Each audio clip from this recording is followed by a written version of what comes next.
actuellement en train de cuire sous 40 degrés. Et je vous avoue que ça me rend un peu tendu, énervé. Mais est-ce que je peux en vouloir à quelqu'un en particulier ? Et bah justement, en pleine vague de chaleur, Total Energy était sur le banc des accusés.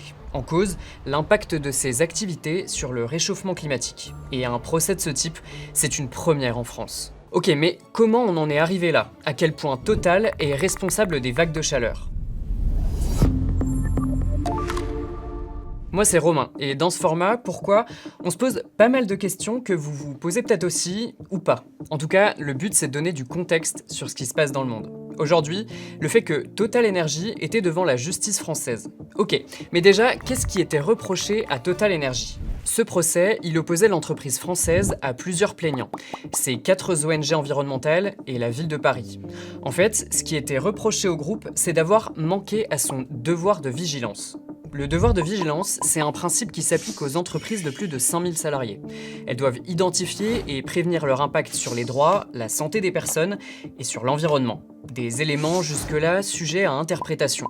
En France, cette loi, elle est née en 2017. Elle existe aussi à l'échelle de l'Union européenne, mais elle concerne très peu d'entreprises et elle n'est pas contraignante. En clair, Total était donc accusé de ne pas avoir fait assez, de ne pas avoir pris assez de mesures de prévention en matière d'émissions de CO2.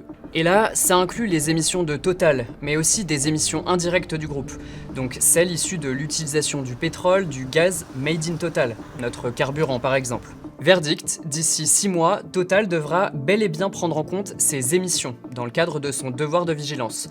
C'est un premier pas, mais les plaignants demandaient plus, beaucoup plus. En l'occurrence, la reconnaissance de la responsabilité juridique du groupe dans le cas du réchauffement climatique et de ses conséquences, comme les vagues de chaleur qu'on vit en ce moment. On s'attend sur le territoire parisien dans les prochaines années à des températures de 50 degrés. Et Total porte une immense responsabilité dans la crise climatique. Elle figure parmi les entreprises les plus polluantes de la planète. Et donc nous entendons à travers ce procès mettre Total Energy face à ses responsabilités. Les plaignants demandaient le gel de nouveaux projets d'hydrocarbures du groupe, la baisse de sa production de pétrole et de gaz de 37 et de 25% d'ici 2030. Ça, Total Energy y a échappé. Le tribunal a décidé de ne pas imposer de mesures précises sur son activité. Bref, pour le groupe, c'est a priori la fin d'une procédure commencée en 2020. Mais en fait, entre-temps, la science a aussi avancé et a établi la responsabilité factuelle de ces groupes dans l'apparition de vagues de chaleur. Ok, que dit la science ? Eh bah, pour la première fois l'an dernier, une équipe de chercheurs du monde entier a réussi à prouver que les émissions de CO2 de géants de l'énergie ont alimenté des canicules un peu partout dans le monde ces 20 dernières années. Même si le changement climatique, c'est un problème global avec de nombreux acteurs, parfois un acteur peut être suffisant pour rendre un événement impossible, pour transformer un événement possible. Lui, c'est Yann Kilcaille. Il est l'auteur principal d'une étude de 2025 qui montre le lien direct entre les émissions de gaz à effet de serre d'une entreprise et l'apparition de canicules. Ça fait partie de ce qu'on appelle la science de l'attribution.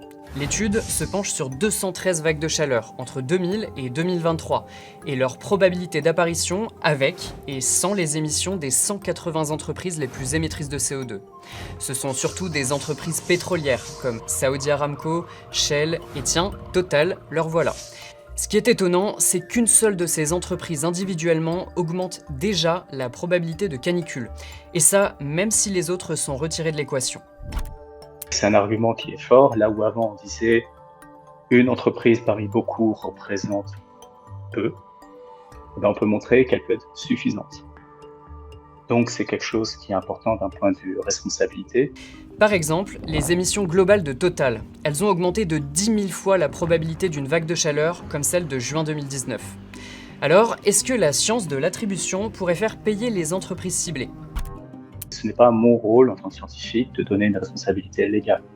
Ça, c'est au rôle du législateur. Et eux, ils devront prendre en compte des éléments scientifiques. Concrètement, tout ce travail scientifique pourrait faire avancer le travail juridique et alimenter d'éventuels futurs procès contre des géants de l'énergie. Bref, vous avez vu, d'un point de vue scientifique, les chercheurs avancent et sont maintenant capables de prouver à quel point certains acteurs, comme les géants de l'énergie, sont responsables d'épisodes de vagues de chaleur. Et ça pourrait faire avancer la législation en vigueur. D'ailleurs, là on le voit avec Total Energy, l'entreprise devra désormais prendre en compte les émissions de CO2 indirectes dans le cadre de son devoir de vigilance.